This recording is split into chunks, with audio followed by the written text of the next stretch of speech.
Welcome back dear students, हमारा typing test जारी है। इस वक्त मैं स्टूडेंट को दावत दूंगा हाफिज़ अब्दुल्ला वल्द इफ्तिखार अहमद। हाँ जी हाफिज़ साहब, आप रेडी हैं तो आ जाएं बेटा। शाबाश, ठीक है। पहले ही टेस्ट है, होम रो है आपका भी टेस्ट। अच्छा, एक सवाल भी पूछना है मैंने आपसे। आप मुझे ये बता दें कि नूरी नस्तलीक क्या चीज़ है? ये इन पेज में लैंग्वेज। हाँ, शाबाश शाबाश, वेरी गुड। ठीक है, बैठें बेटा, बैठें। अपना जो है वो आप नहीं बेटा, बोले ना, कोई ना बोले। बिल्कुल इजी हो के आपने टाइप करना शुरू करना है हाफिज़ अब्दुल्ला, क्योंकि ये मेन टेस्ट है, इसके नंबर जो है वो लिखे जाएंगे।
शाबाश शाबाश।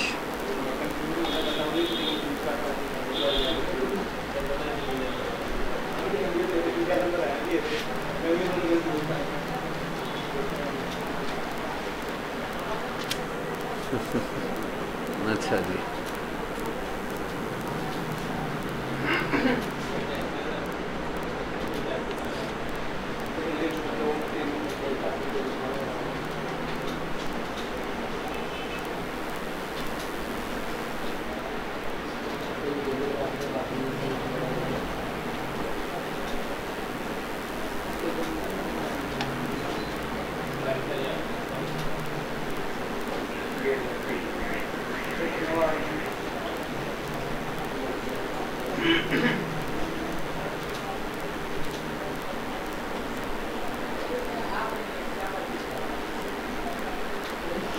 चौबीस 24 कितनी मिस्टेक्स हैं? 29। टाइम 2:35। गुड जी, ठीक है जी, थैंक यू।